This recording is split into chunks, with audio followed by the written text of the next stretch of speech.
My name is Cleo Jaxon. I'm 36 years old. I live in Seattle. I have a stable career, a marriage that looks solid from the outside, and a life that most people would describe as fine.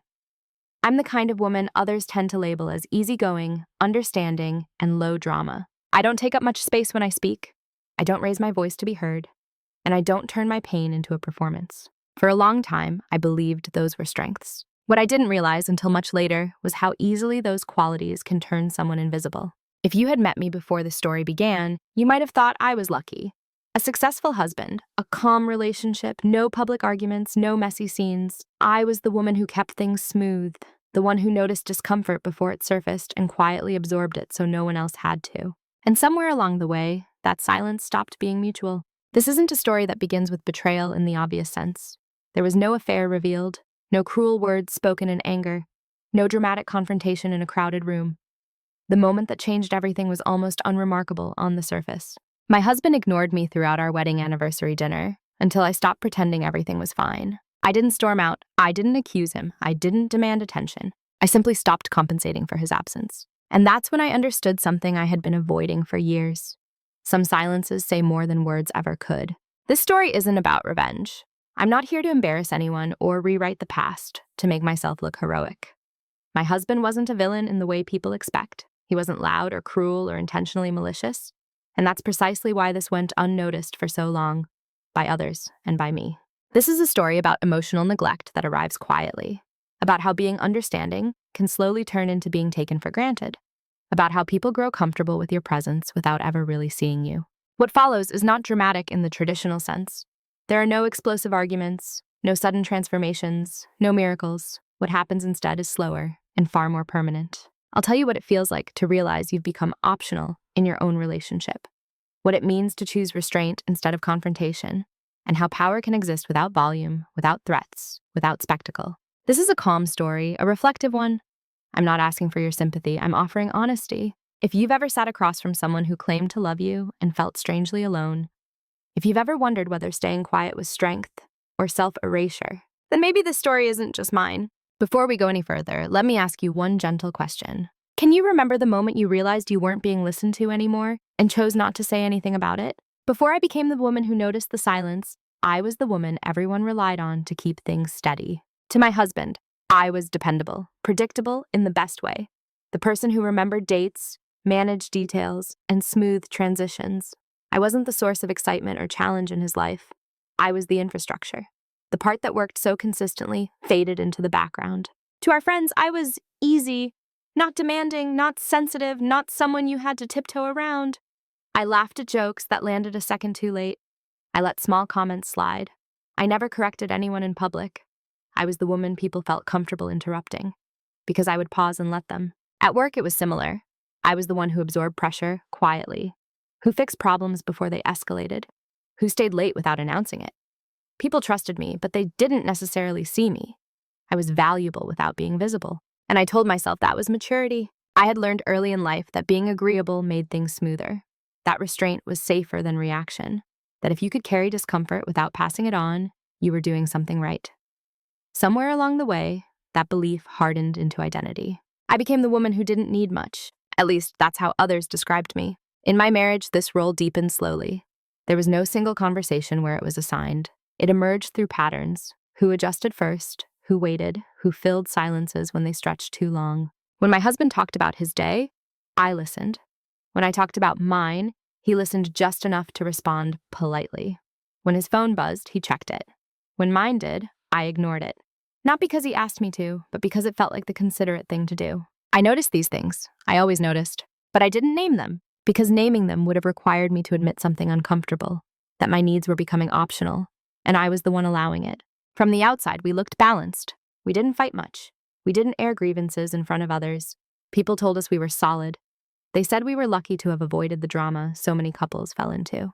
What they didn't see was how one person can slowly shrink without anyone pushing them. It happens in the pauses, in the way your sentence trails off because no one is waiting for it to finish, in the way decisions get made without you, not out of cruelty, but habit. I told myself this was just how long relationships worked, that comfort replaced attentiveness, that this was the cost of stability. And maybe that's true, to a point. But what no one tells you is that when you're the one doing all the adjusting, It doesn't feel like compromise. It feels like erasure with good manners. I wasn't unhappy all the time. That's important to say. I laughed. I functioned. I showed up.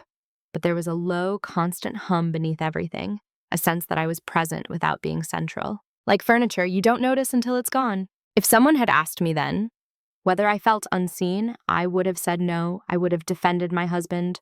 I would have explained the context. I was very good at explaining things away because the truth was quieter than anger, and quieter truths are easier to ignore. I thought being calm meant being strong. I thought patience was the same as self-respect.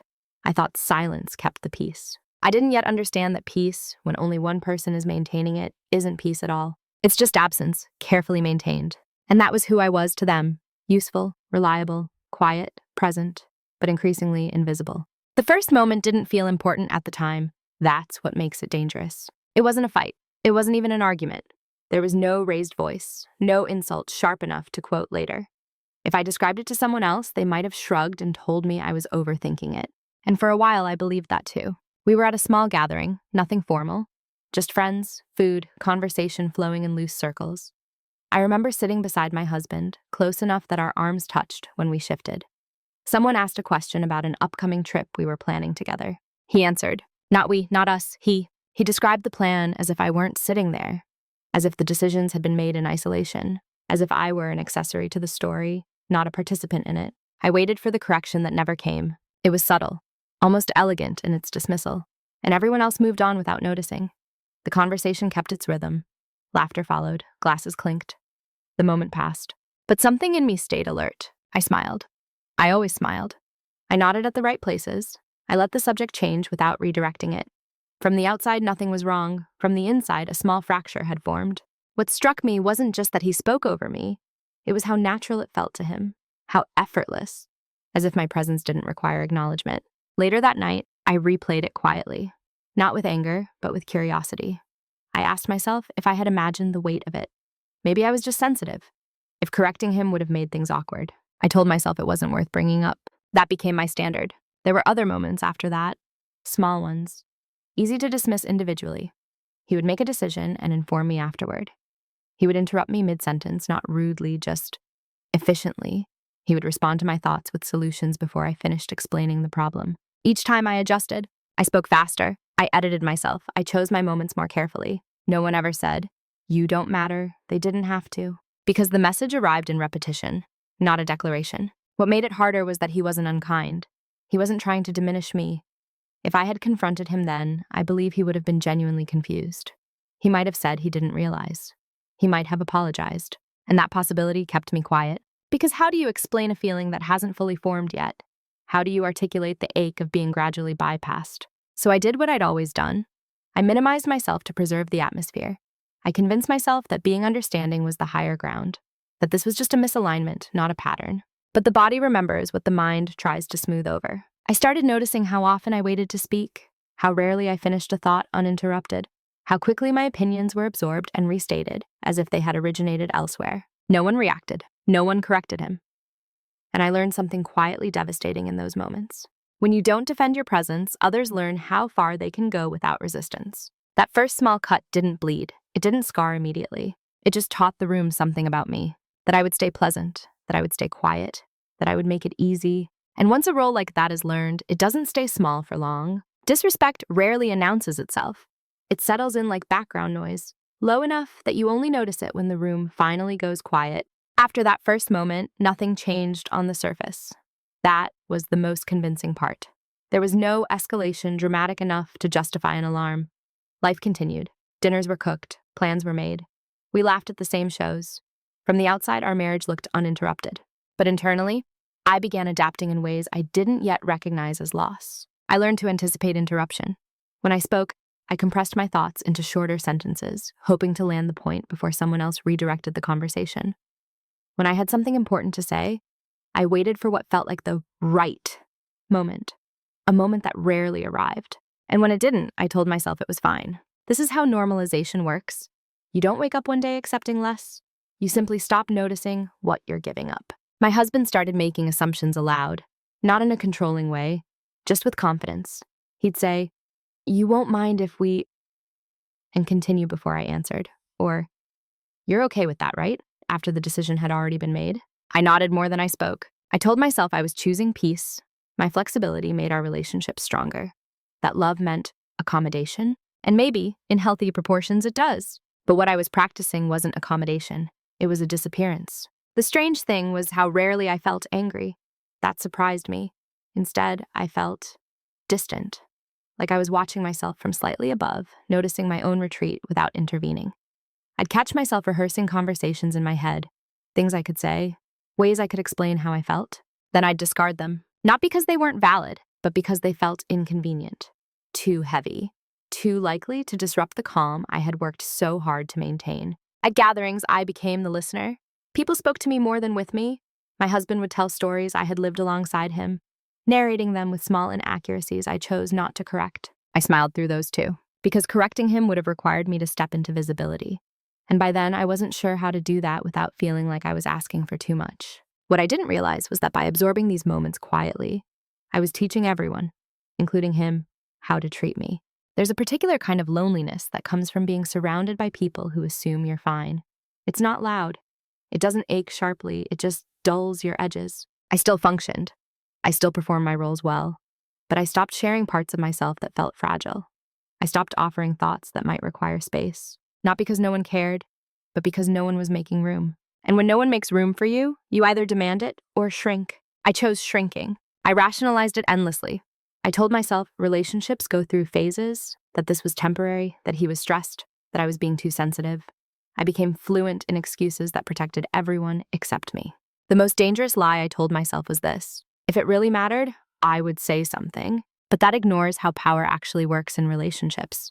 When you've spent years being the one who adjusts, speaking up doesn't feel like communication. It feels like disruption. And I had been rewarded my whole life for being non-disruptive. So I normalized the disrespect by renaming it. I called it busyness. I called it comfort. I called it not worth the fight. Until one day, I realized something's quietly unsettling. I couldn't remember the last time someone had asked me what I wanted and waited for the answer. That wasn't a single moment. It was a pattern. And patterns don't break themselves. They wait. Roles are rarely agreed upon out loud. They form through repetition, through what's expected of you, and what no one bothers to ask anymore. By the time I noticed the shape of mine, it was already established. I was the reliable one, the flexible one, the one who would adjust without complaint, not because I had volunteered for that role, but because I had performed it consistently enough that it became assumed. In my marriage, this showed up in small, efficient ways. Plans were discussed around me, not with me. Decisions arrived, fully formed, delivered with the expectation that I would adapt. When something didn't quite work for me, it was framed as an inconvenience, not a consideration. And I accepted that framing, not because I believed I deserved less, but because pushing back felt like breaking character. When you've been easy for long enough, resistance feels like betrayal of the image others have of you. I noticed how my husband described me to others. She's good with whatever. She doesn't need much. She's low maintenance. He said these things with affection, with pride even, and everyone smiled, including me. What I didn't say was that not needing much had become a cage, that being low maintenance meant no one checked to see if I was being maintained at all. In group settings, I handled logistics. I remembered preferences. I anticipated needs. If there was tension, I diffused it. If someone needed support, I offered it quietly. I became useful in ways that didn't require recognition, and usefulness is a seductive substitute for being valued. The more I handled it, the less anyone noticed the weight of it. My competence made my labor invisible. My calm made my absence from decisions seem natural. I wasn't the emotional center of the room. I was the stabilizer, the buffer, the one who made other people comfortable enough not to think about me. And over time, I internalized that expectation. I stopped asking open-ended questions that might lead to discussions about my needs. I framed my preferences as suggestions, then quickly withdrew them if they caused hesitation. I learned to read the room so well that I preemptively removed myself from its demands. It wasn't that I felt powerless, it was that I felt replaceable. Like my presence improved things, but my absence wouldn't disrupt them. That realization didn't arrive with pain. It arrived with clarity, a calm, unsettling awareness that I had been assigned a role that required my consistency, but not my fullness. What disturbed me most was how little resistance there was to this arrangement. No one questioned it. No one asked if I was okay with it. Because from the outside, I looked fine, and I had worked hard to make sure I did. There's a quiet danger in being praised for your endurance, in being rewarded for how little you ask for. It teaches people that your limits are flexible and that your silence is consent. I wasn't being mistreated in ways that left marks.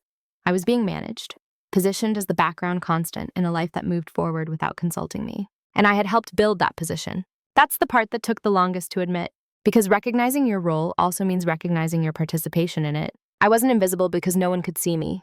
I was invisible because I had learned how to disappear without leaving the room. The shift didn't arrive with a fight. There was no argument that forced clarity, no line crossed so blatantly that it demanded a response. If anything, the day looked ordinary enough that I might have missed it, if I hadn't finally been too tired to keep smoothing the edges. It was our wedding anniversary, not a milestone year, not one that came with grand expectations, just another date we had both acknowledged in passing. He suggested dinner a few days before, casually, like it was something to check off rather than something to mark. I told myself that was fine. The restaurant was elegant in a quiet way, soft lighting, low voices, the kind of place where people lean in to be heard. I remember thinking that it suited us, subdued, polished, contained. We sat across from each other. He ordered first, I followed, the familiar choreography. At first, everything felt normal. He talked about work, about a meeting that ran long, about a project that demanded his attention. I listened, asked questions, and nodded at the right moments. Then his phone buzzed. He checked it, responded, put it down, picked it up again. I waited. This wasn't new. I had learned how to wait without making it visible. I sipped my drink. I watched the candle flicker. I told myself it would pass. It didn't. The conversation never really resumed. He remained half present, glancing down between sentences, responding to messages that seemed perpetually urgent. When I spoke, my words landed in the space between notifications, acknowledged just enough to be polite, then lost. And something inside me finally stopped adjusting. I didn't announce it. I didn't decide it consciously. I simply paused. I stopped filling the silence, stopped asking follow-up questions, stopped performing attentiveness for two people. I let the space stretch. It was subtle, but it changed the temperature of the table. The silence was no longer being managed. It wasn't comfortable, but it wasn't hostile either. It was honest. For the first time in a long while, I noticed how much effort I usually expended to keep things flowing, how much of the conversation depended on my participation, and how quickly it collapsed without it. He didn't look up right away. That was the moment. Not the ignoring. That had happened before. It was the realization that I was done translating his absence into patience. I felt calm, not numb, not angry, just clear. I looked around the room and noticed other couples. Some were laughing, some were quiet together in a way that felt mutual. What we had was different. Not silence as intimacy, but silence as neglect. And I saw it without flinching. When he finally noticed the shift, it registered as confusion, not concern. He asked if everything was okay. The question came late as an afterthought, prompted by the absence of my usual accommodation. I said yes, and I meant something very specific by it. Yes, I was okay. But no, I wasn't going to carry this moment for both of us. That dinner didn't end in confrontation. We paid, we left, we went home. From the outside, nothing had changed, but internally something had rearranged itself. I realized I could stop performing my role without explaining why. I could withdraw my labor quietly. I could let reality exist without softening it. That was the shift. Not a decision to leave, not a plan for revenge, just the understanding that I didn't owe anyone the version of me that made their neglect comfortable. And once that understanding settles in, it doesn't leave. After that dinner, I didn't announce a change. I didn't sit my husband down for a serious conversation or outline what I needed from him. From the outside, I behaved exactly as I always had. The difference was internal. For the first time, my silence wasn't automatic. It wasn't reflex. It was deliberate. I began noticing the moments when I would have stepped in and choosing not to. When a conversation drifted into an awkward pause, I let it stay there. When a decision was made without my input, I noted it instead of correcting it. When my husband spoke over me, I didn't rush to finish my thought later. Not as punishment, not as a tactic, just as an experiment in truth. What surprised me was how quickly others interpreted my quiet as compliance. Nothing about my withdrawal triggered concern. No one asked what had changed. In fact, things became easier for them. There was less friction, fewer emotional cues to respond to. And that told me everything. Silence, when it's expected of you, doesn't register as absence. It registers as comfort. I still did what was necessary. I handled my responsibilities. I kept my tone neutral. I wasn't cold. I was simply no longer cushioning the experience for anyone else. My husband noticed small things, but he misread them. He thought I was tired, preoccupied. He offered solutions instead of attention. When I declined, he accepted that too. There was no alarm, and in that lack of reaction, I found clarity. I realized how much emotional labor I had been providing, how I had been regulating not just my own feelings, but the entire emotional climate of our relationship. Without that regulation, the dynamic didn't collapse. It just revealed itself. I began observing rather than participating. I watched how often my absence went unmentioned, how rarely my opinion was sought unless something went wrong, how smoothly life continued without my active engagement. It wasn't painful in the way heartbreak is painful. It was sobering. I started redirecting my energy quietly. I took longer walks alone. I revisited parts of myself I had neglected, not out of rebellion, but out of curiosity. I paid closer attention to my own rhythms, what I needed, what I wanted, what I no longer wanted to justify.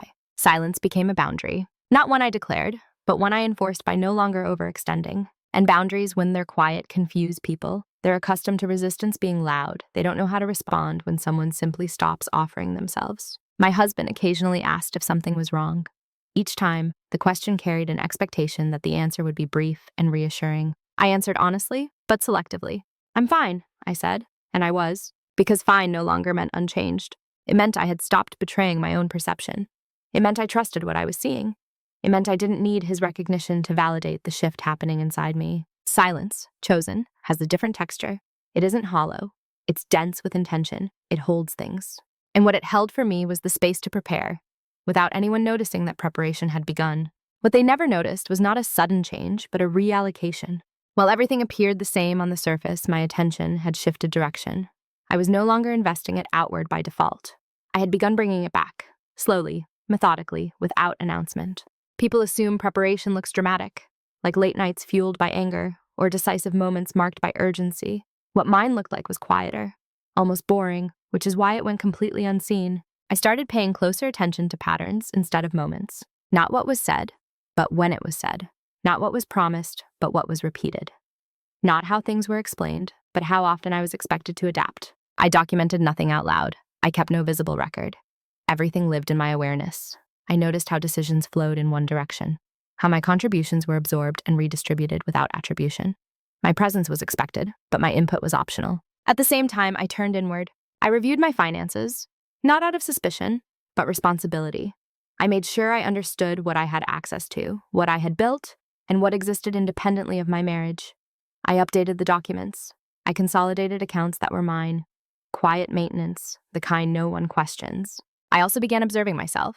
I noticed how much energy I had been spending anticipating needs before they were voiced, how often I had been solving problems that weren't mine, how reflexively I had been smoothing over discomfort, especially my own. So I stopped, not all at once, just enough to feel the difference. The space that opened up wasn't filled with loneliness. It was filled with clarity, with time, with a version of myself that hadn't been in the foreground for years. I read more, I walked more. I took meetings at work that required me to speak decisively. I noticed how different it felt to be listened to without having to earn the right. That contrast was instructive. At home, nothing changed in ways that triggered alarm. I was still kind, still present, still participating at a surface level, but I was no longer compensating for absence. I was no longer translating neglect into patience. And because I wasn't reacting, no one adjusted. That's what people misunderstand about quiet withdrawal. It doesn't provoke immediate response. It exposes dependency only when it's too late to renegotiate. I saw how easily my silence was interpreted as agreement, how quickly my restraint was mistaken for acceptance. And I stopped correcting that assumption. I wasn't punishing anyone. I wasn't testing. I was simply letting reality stand unedited. What they never noticed was that I had stopped needing reassurance. I wasn't seeking change from my husband. I was assessing whether change was even possible. An assessment requires distance. I paid attention to how I felt when I imagined different futures. One where nothing changed, one where I spoke up, one where I removed myself from the dynamic entirely. Only one of those images didn't involve me shrinking. That information settled slowly, like sediment. It didn't demand action, it just waited. People often ask later why there were no warning signs. Why was it said? Why did it seem sudden? But nothing about this was sudden. It was the result of many moments being observed instead of explained away. Of silence being used not to endure, but to see. By the time I reached clarity, the work had already been done. They just hadn't noticed. The reveal didn't come with excitement. There was no rush of adrenaline, no sense of victory. When it arrived, it felt almost neutral, like a conclusion reached after careful review. It happened on an ordinary afternoon. No argument before it, no trigger event, just a moment of stillness where everything I had been observing aligned. I realized I didn't need to be understood in order to be certain. That was the reveal. For a long time, part of me had been waiting. waiting for a moment where my husband would suddenly notice the imbalance, where he would ask the right question, where he would show up without being prompted. But what I saw clearly now was that he was responding appropriately to the version of me I had presented for years. The one who absorbed, the one who adapted, the one who didn't require follow-up. Expecting him to behave differently without changing the structure that rewarded his inattention was unrealistic. That clarity removed something heavy from my chest. I wasn't wrong for noticing the neglect, and I wasn't obligated to fix it for him. I sat alone and reviewed the facts, not the feelings. I had been emotionally present. I had communicated consistently, just not confrontationally. I had adjusted more than I had expected. There was no hidden misunderstanding waiting to be uncovered. No missing piece of communication that would suddenly make everything align. This wasn't a failure of expression. It was a failure of reciprocity. The reveal was understanding where my leverage truly was. Not in ultimatums, not in arguments, not in emotional appeals. My leverage was my participation. Everything I provided, stability, emotional regulation, logistical coordination, was voluntary. I had simply never treated it that way. And once I saw that, the dynamic changed permanently. I also realized something else. I no longer wanted to negotiate for presence. I didn't want to teach someone how to notice me. The desire to be chosen, without explanation, had become non-negotiable. That wasn't bitterness. It was self-respect arriving late, but intact. I noticed how calm I felt with this understanding. There was no urgency to act, no need to announce anything, because the decision-forming wasn't reactive. It was grounded. I didn't celebrate the clarity. I didn't grieve it either. I acknowledged it, and then I let it inform my next steps quietly. I stopped imagining conversations where I laid everything out perfectly. I stopped rehearsing explanations. I stopped hoping for recognition that hadn't come organically. Instead, I focused on alignment between what I knew and what I would allow. That was the private reveal. I didn't need to be louder. I didn't need to be clearer. I needed to be absent from a dynamic that only functioned when I made myself smaller. Once that realization settles, there's no going back to pretending. You don't announce it. You don't dramatize it. You simply begin moving in a way that reflects what you now understand. And that movement, quiet, irreversible, is what changes everything. Clarity doesn't demand action immediately. It waits to see if you will honor it. After the private reveal, I didn't rush into change. I let the understanding settle, testing whether it would dissolve under routine or strengthen with time. It didn't dissolve. It sharpened. I reached a point where I could see my options clearly, without emotion distorting them. There were several paths in front of me. One was familiarity. I could stay as I was, now fully aware of the imbalance, and continue managing the quiet disappointment internally. Many people do this. They call it maturity. They call it loyalty. They call it choosing stability. But I knew what that path required. It required me to keep shrinking, just more consciously this time. Another option was confrontation. I could articulate everything I had observed, detail every moment where I felt sidelined, and ask for change. That path promised relief and expression, but not necessarily transformation, because real change only happens when someone wants to see you, not when they're instructed to. I could also try renegotiation, couples therapy, structured conversations, frameworks for communication, all valid tools when both people are invested in mutual presence. But something in me resisted that route, not because it was wrong, but because it would still position me as the one initiating repair, the one explaining why I deserved attention. And I no longer wanted to do that. The final option was quiet removal. Not disappear overnight, not dramatic exits, but a gradual, intentional withdrawal from a dynamic that required my erasure to function. That option felt different. It felt heavy, but clean. I spent time with each possibility. I imagined myself living them out. I noticed my body's response, not my fear. When I pictured staying, I felt tight. When I pictured confronting, I felt tired. When I pictured removing myself, I felt steady. Not happy, not relieved, steady. That's how I knew. The decision wasn't about punishment or teaching a lesson. It was about alignment, about choosing a future where I didn't have to negotiate for visibility. And that choice, once made internally, was irreversible. I didn't announce it to anyone. I didn't mark the moment. But from that point on, everything I did moved in one direction. I stopped investing in outcomes that depended on his awareness. I stopped hoping my presence would be noticed retroactively. I began structuring my life in a way that didn't require his validation. That decision wasn't fueled by anger. It was fueled by acceptance. Acceptance that love without attentiveness is not something you can revive alone. Acceptance that being chosen shouldn't require a strategy. The hardest part wasn't choosing to move forward. It was choosing not to look back. Because once you see clearly, pretending becomes a form of self-betrayal. And I wasn't willing to do that anymore. Once the decision was made, the noise stopped. There was no internal debate anymore, no revisiting the question of whether I should act. The only thing left was how. and I was very intentional about that. I moved quietly because I'd learned something important. People respond to change only when it disrupts their comfort. Until then, silence looks like stability. So I let things look stable. I handled logistics the same way I always had. I showed up. I spoke kindly. I didn't withdraw affection in ways that would trigger suspicion. Nothing about my behavior signaled an ending. What changed was my precision. I began separating what was shared from what was mine. Time, energy, resources. I stopped offering excess. I stopped volunteering to fill gaps that weren't acknowledged. When something required joint effort, I waited to be asked. Often I wasn't. And I noted that too. I organized my personal affairs methodically. I reviewed documents. I clarified boundaries around finances and responsibilities, without framing them as boundaries. Just adjustments. Reasonable, unremarkable changes that didn't invite questions. I reconnected with parts of my professional life that had been running on autopilot. I accepted opportunities that required visibility. I strengthened relationships that felt reciprocal. I placed myself in rooms where my voice was expected, not optional. At home, the absence of my emotional labor created a subtle vacuum, not enough to alarm him, but enough to reveal dependency. Small things went unnoticed, details slipped, moments passed without commentary. He didn't see it as a loss. He saw it as easy. That was the irony. People don't notice the labor you stop doing until the consequences accumulate. And by then, it feels sudden to them. I didn't correct misunderstandings. I didn't clarify intentions. I let assumptions stand. Not out of manipulation, but because clarity was no longer something I owed preemptively. Silence became my operating mode. Not cold, not distant, just self-contained. I wasn't waiting for permission. I wasn't seeking closure through dialogue. I was creating it through action. There were moments when I wondered if I should say something, offer one last explanation, one last chance.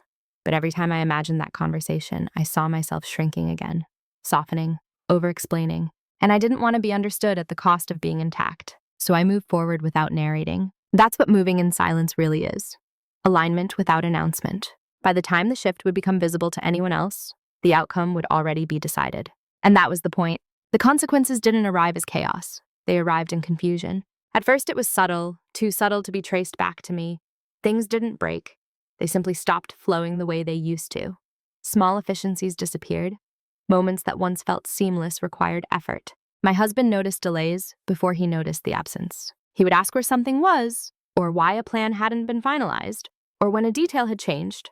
I answered calmly and accurately. I didn't apologize. I didn't compensate. I wasn't withholding. I was simply no longer overextending. That distinction mattered to me, even if it was invisible to him. There were pauses in conversations that used to be filled. Social plans became slightly awkward. He found himself explaining things I used to manage quietly in the background. He didn't connect these moments to me. Not yet. He saw them as isolated inconveniences, minor disruptions. Because when you've benefited from someone's invisible labor, you don't recognize its absence as loss. You experience it as friction. I watched this unfold without satisfaction. There was no sense of vindication in it, just observation. I noticed how often he looked for me to step in, how frequently his questions assumed I would resolve the uncertainty. When I didn't, he adjusted, awkwardly, inefficiently, and still he didn't ask why. That was telling. People often don't ask questions when they're afraid of the answers. They sense a shift, but they hope it's temporary. If they wait, things will return to normal without requiring self-examination. So he waited, and I stayed steady. The emotional distance between us grew, not because I created it, but because I stopped bridging it alone. The space had always been there. I was just no longer disguising it. He began to feel something was off, but he couldn't name it. His responses became tentative. He tried small gestures, practical ones, offers to help, surface-level attentiveness. They were reactive, not reflective. And they came too late to address the core issue. What I saw clearly then was that he wasn't missing me. He was missing the version of life that functioned effortlessly around him. And that realization solidified my resolve. I didn't punish him for that. I didn't confront him with it.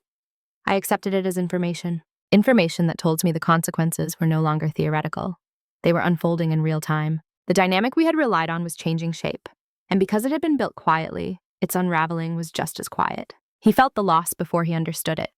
He sensed discomfort before he recognized its source.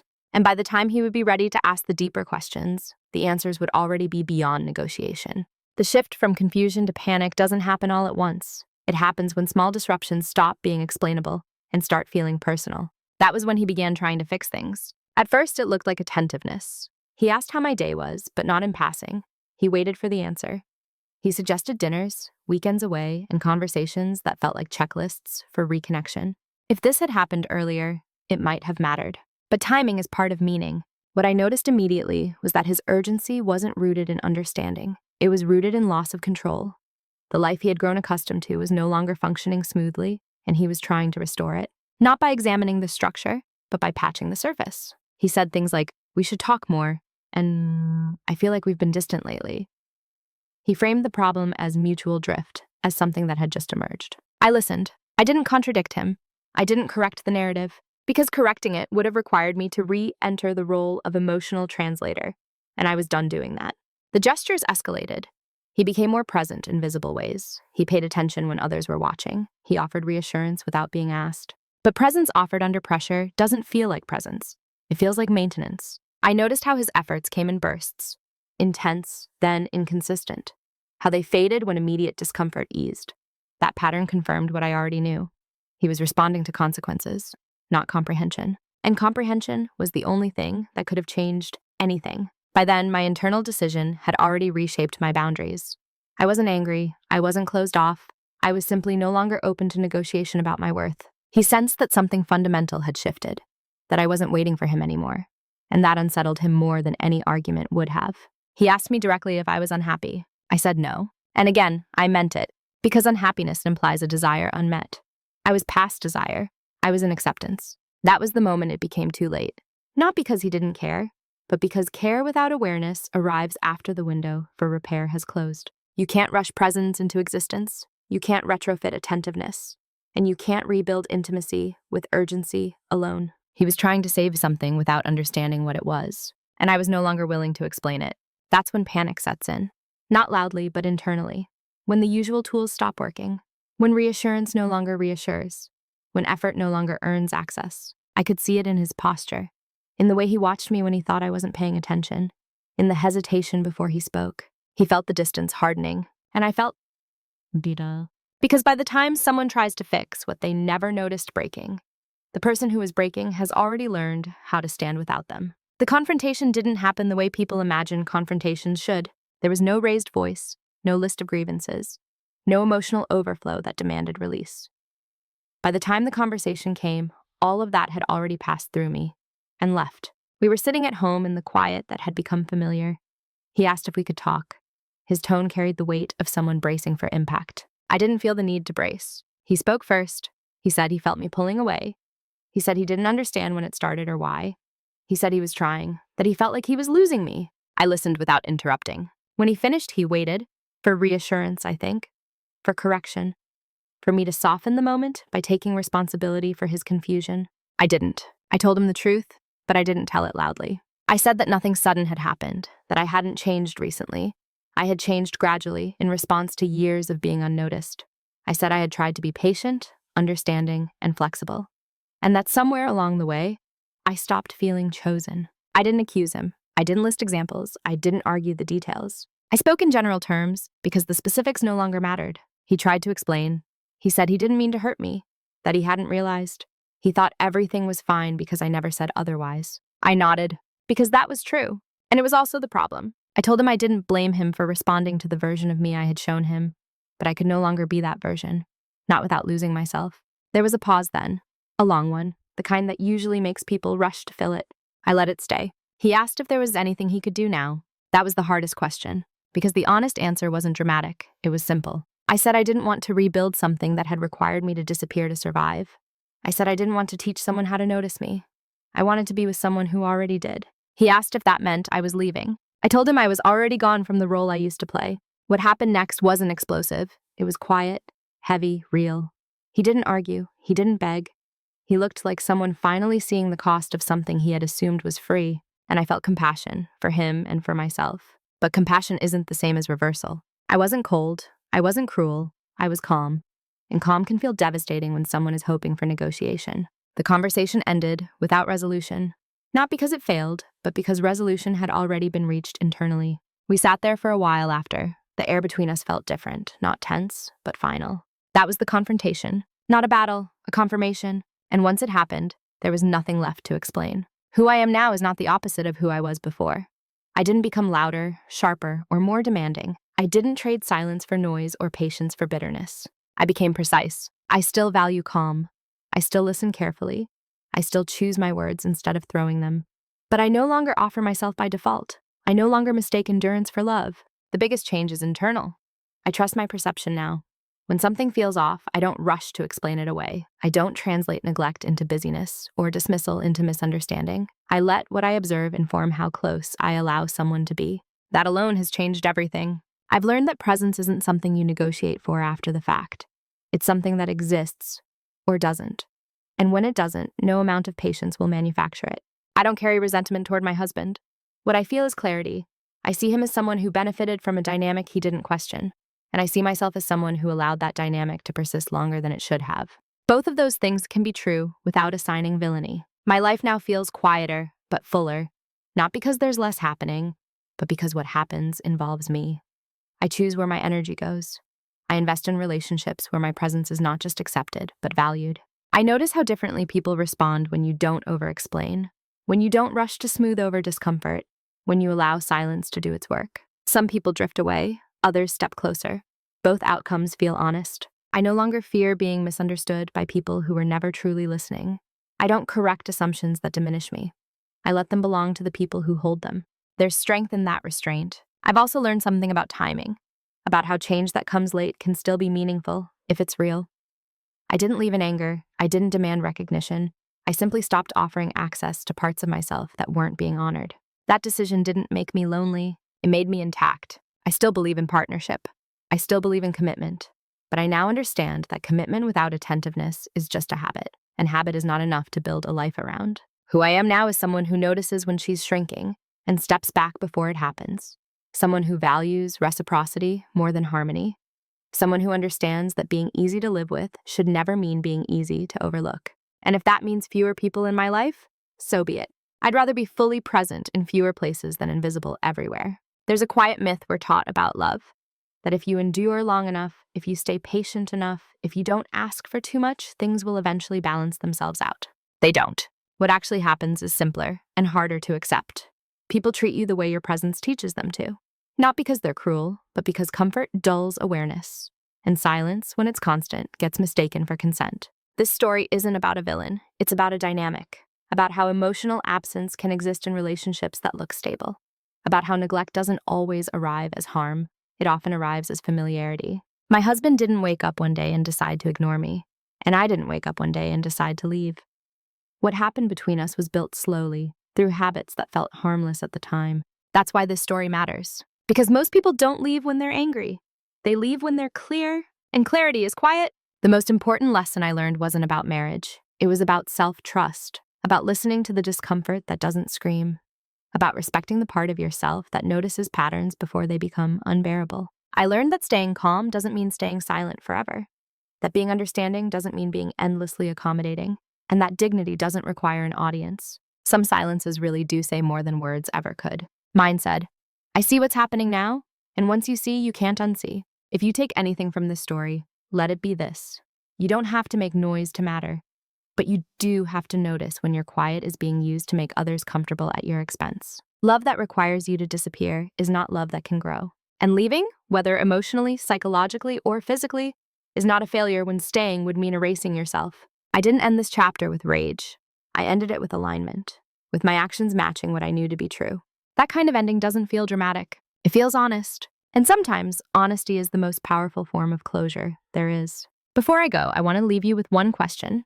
No pressure to answer it here, unless you want to. Have you ever stayed quiet to keep the peace, and later realized the peace was only costing you yourself? If this story resonated with you, I'd really like to hear your thoughts in the comments, your experiences, your reflections, or even just the moment you knew something had to change. Thank you for listening.